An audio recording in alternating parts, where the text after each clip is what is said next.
Assalamualaikum Boboto, salam dunia. Saya doakan di hari ini teman-teman semua selalu dikasih kesehatan dan keselamatan dalam menjalani segala aktivitasnya. Amin.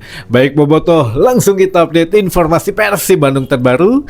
Dan sebelum kita mulai, kita juga ingin ngucapin wilujeng semping buat teman-teman Boboto yang sudah subscribe, yang sudah like, yang sering komen juga di channel ini. Mudah-mudahan menjadi amal kebaikan teman-teman Boboto semua yang langsung dibalas oleh Allah Subhanahu wa taala. Amin. Dan Bobotoh, ada kabar baik gitu ya. Sepertinya operator Liga Indonesia atau kita sekarang menyebutnya I-League gitu ya. Nah, I-League ini sepertinya sangat serius untuk menyusun jadwal tim-tim yang akan bermain di BRI Super League maupun Liga 2 dan seterusnya gitu ya teman-teman. Nah, ini juga yang menjadi menarik bahwa ada satu produk kompetisi baru atau turnamen gitu ya yang akan dibikin oleh I-League dan memang sudah ada, namanya League Cup. Kalau League Cup ini beberapa tahun gitu ya ke belakang memang sudah lama gitu ya, namanya Piala Indonesia. Jadi ya turnamen pendamping kompetisi domestik lah. Jadi di I-League Cup ini nanti yang ikutan klub-klub Liga 1 ditambah klub-klub Liga 2 gitu ya, atau Liga Championship. Nah ini Championship gitu ya namanya, atau Pegadaian, atau sekarang masih tetap sama, saya rada lupa nih, pokoknya Liga 1 dan Liga 2 gitu ya pesertanya. Nah ini yang mana teman-teman nantinya untuk Persib Bandung dan Borneo FC ini dikasih sebetulnya satu keunggulan dan satu privilege gitu ya, yang mana langsung ada di babak 8 besar. Jadi nanti tim-tim dari Liga 1 yang akan ketemu dengan tim Liga 2, yang mana kalau mereka sampai babak 8 besar baru ketemu dengan Persib Bandung, bukan dari babak fase grup lagi gitu ya. Nah ini yang mana kan I-League pun mengkonfirmasi itu sudah sangat menyesuaikan jadwal dari Persib Bandung dan juga Borneo FC yang akan bermain di level Asia gitu ya, yang mana nanti kalau misalkan ada satu bagan yang memang di Asia bentrok dengan I-League atau ya dengan Liga Super gitu ya, ini juga akan dikondisikan. Jadi istilahnya mah musim depan kita insya Allah lah dapat keuntungan gitu ya. Ini bukan dimaknai negatif ya teman-teman, tapi kita kasih apresiasi untuk I-League, untuk operator yang memang sudah prepare atau melakukan persiapan dari awal musim. Jadi jangan ada lagi klub-klub tetangga yang nyinyir gitu, wah ini undur-undur klub dan lain sebagainya. Tidak, ini I-League sudah menyusun dari awal musim loh. Ini udah 2 bulan menjelang kick off Liga 1 gitu ya, yang mana I-League sudah menyatakan bahwa akan menyesuaikan jadwal Persib Bandung dan juga Borneo FC. Teman-teman, sekali lagi akan menyesuaikan jadwal Persib dan Borneo jika memang di level Asia ada yang bentrok gitu ya jadwalnya. Nah ini kita syukuri dulu, alhamdulillah. Namun yang menjadi pertanyaan adalah League Cup ini kan dimulainya awal bulan November gitu ya, sekitar tanggal 3 November dan akhirnya 19 Mei 2027. Jadi ya lumayan panjang gitu ya. Nah di perjalanan ini seharusnya teman-teman kan kalau Persib Bandung saat ini ada 2 kemungkinan gitu ya opsinya, apakah memang akan menggemukkan untuk skuadnya mencapai 35 pemain atau hanya 32 pemain atau 31 pemain, maksimalnya 32 gitu ya. Jadi dari 35 kuota yang diberikan oleh I-League gitu ya sebagai operator untuk seluruh tim Liga 1, satu tim 35 pemain, tapi Persib Bandung biasanya hanya 31 atau 32 pemain maksimal. 3 lagi ini diperuntukkan jika memang teman-teman jika ada pemain dari akademi yang bagus nanti diorbitkan ke Persib senior gitu ya. Nah ini juga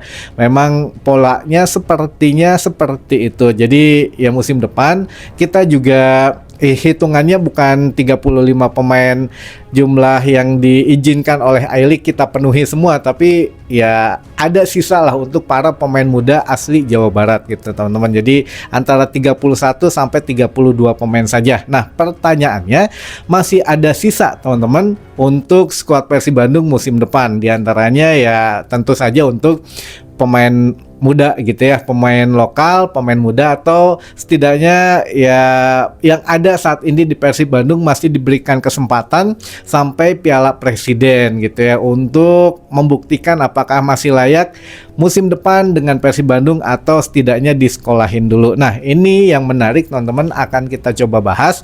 Selain 4 kompetisi yang akan kita jabanin di musim depan, Persib pun harus memikirkan jika ada pemain yang cedera, ada pemain yang terkena kartu kuning dan lain sebagainya. Nah, tadi gitu ya, tadi kita sempat membahas juga dengan tim redaksi, dengan teman-teman media yang lain, dengan ya Bobotoh juga gitu ya, ada Bobotoh, ada Boboko gitu ya. Mungkin teman-teman Boboko ini naon sih, Boboko ini ya Bobotoh kolot gitu ya, istilahnya mah udah senior lah gitu ya. Jadi ada Bobotoh senior juga ngobrol. Nah, sepertinya untuk Persib Bandung kan, selain memang kita sudah membangun bisnis to bisnis gitu ya. Jadi sekarang tidak mengandalkan wah si HT biru, enggak. Begitu kontrak dengan Persib, oke, main sepenuh hati dengan Persib. Tapi kalau sudah ada tawaran bisnis to bisnis, ya dilepas-lepas juga gitu ya teman-teman. Yang terakhir kan tadi ada Kakang Rudianto gitu ya, yang memang sudah langsung dikontrak 3 musim sampai dengan 2029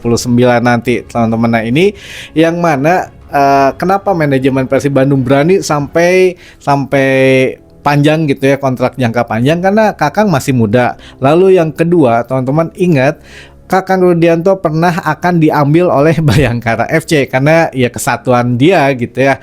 Namun masih di musim kemarin masih diizinin sama Sumarji membela Persib Bandung karena memang masih ada kontrak sampai 2027 katanya gitu ya, sampai musim besok sebetulnya, namun diperpanjang sampai 2029.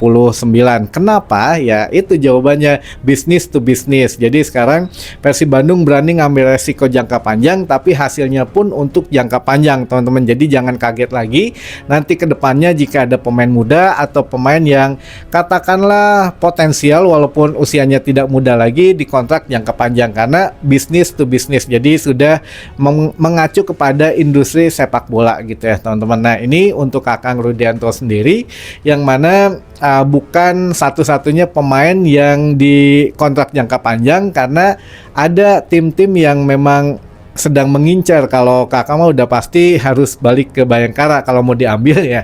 Bayangin aja, kontrak masih tersisa berarti sekarang 4 tahun lagi, 4 musim gitu ya. Kalau mau ditebus mangga, mau dipinjam ya mangga gitu ya.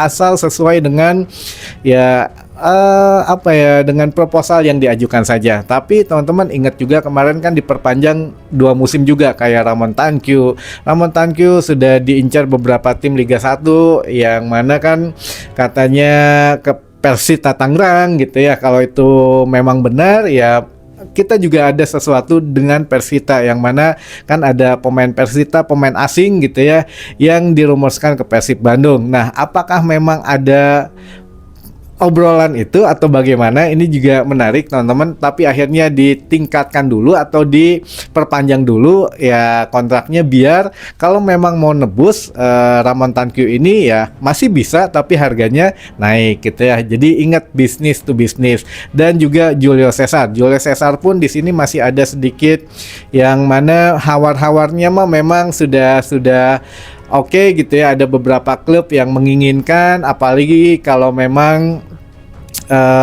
William Barros juga gitu ya. Nah, ini memang pemain-pemain potensial yang sekali lagi tim juara itu banyak yang ngincernya. Jadi sengaja memang tanda tangan kontrak naik gitu ya. Jadi bukan tidak mungkin masih terkena evaluasi teman-teman. Jadi sekali lagi, pemain Persib yang ada saat ini selain pemain yang baru direkrut, semuanya masih belum aman teman-teman. Masih akan ada evaluasi dari tim manajemen ya, entah nanti misalkan peminjaman pemain kah, atau memang dipinjamkan gitu ya maksudnya, atau memang dilepas kalau memang ada yang menginginkan ya. Sekarang ambil contoh paling terdekat adalah Nadeo gitu ya dari Borneo. sebetulnya kan Nadio ini seorang penjaga gawang yang diisukan ke tim A, tim B gitu ya, tapi akhirnya menandatangani perpanjangan kontrak dengan Borneo, tapi sekarang isunya malah ke Persija Jakarta gitu ya. Kenapa di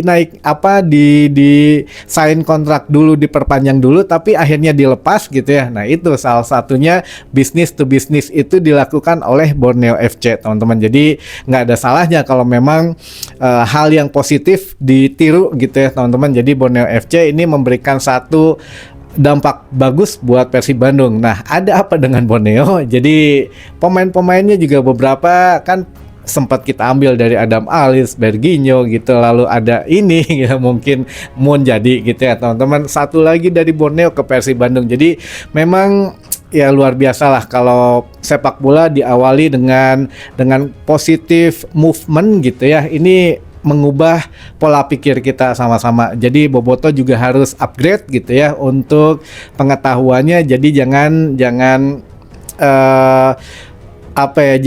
kaget lah misalkan, waduh, ini misalkan pemain ini kok tiba-tiba dikontrak jangka panjang padahal kontribusinya kurang. Ya dilihat dari kacamata manajemen, oh mungkin ya bisnis to bisnis gitu ya, B to B, jadi bukan back to back tapi bisnis to bisnis, biar menghasilkan finansial yang berlebih lagi untuk PT PBB, teman-teman. Itu sedikit ulasan mengenai ya musim depan kita akan mengikuti 4 kompetisi, dan juga ya sekarang lagi musimnya tebus menebus pemain, bukan lagi minjam meminjam, bukan lagi beli pemain yang nganggur, pemain yang cedera, tapi sudah lebih maju lah pemikiran kita. Mau nebus kalau itu memang cocok dengan karakter pelatih, kita beli gitu ya. Kalau memang ada yang nawar pemain kita cocok harganya, kita lepas. Nah, itu sekarang sudah dilakukan oleh Persib Bandung, teman-teman, karena sudah melihat industri sepak bola ini harus maju dan harus diawali gitu ya. Kalau nggak musim ini ya kapan lagi? Kalau kita nunggu bertahun-tahun ke depan kayaknya agak terlambat gitu ya, karena tim-tim Eropa mah kita kan jaraknya sudah ketinggalan berapa puluh tahun gitu ya. Jadi ya sudahlah, kita mulai mencoba sedikit demi sedikit merubah pola daripada sepak bola Indonesia, mulai dari Persib Bandung dan Borneo FC ya. Baik, teman-teman, ini juga ada satu pertanyaan tadi, sebetulnya banyak pertanyaan mengenai video tadi siang gitu ya, mengenai Peralta, teman-teman. Peralta apakah benar ke Arema FC atau tidak? Nah, ini juga kita coba ngajak buat teman-teman ya, ini mah hiburan aja gitu ya di malam minggu, biar terstress teuing. Kalau yang memang nggak kemana-mana mah bisa ikut nyimak gitu ya. Jadi pertanyaannya, apakah Peralta jadinya ke Arema atau tidak?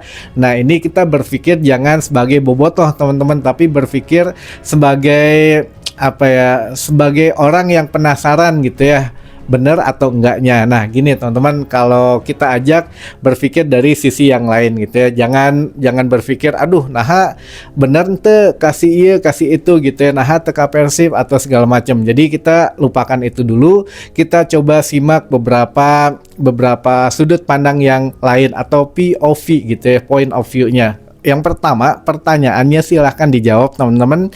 Peralta memposting foto sedang di Stadion Kanjuruhan gitu ya, melalui akun TikTok pribadinya. Nah, apakah itu benar update fotonya atau memang fotonya dari kapan gitu ya, baru dia update di beberapa hari yang lalu gitu ya? Itu pertanyaan yang pertama. Lalu yang kedua, jika memang Peralta sudah di Indonesia, dalam kapasitas apa gitu ya dia sedang ada di Arema atau di Stadion Kanjuruhan gitu ya. Kalau bergabung dengan Arema ya kita juga harus punya data dan fakta, teman-teman. Kita lihat datanya bahwa pemain asing Arema sekarang sudah full, teman-teman gitu ya. 11 pemain Arema sudah full, tidak ada untuk pemain asing yang lain lagi, teman-teman.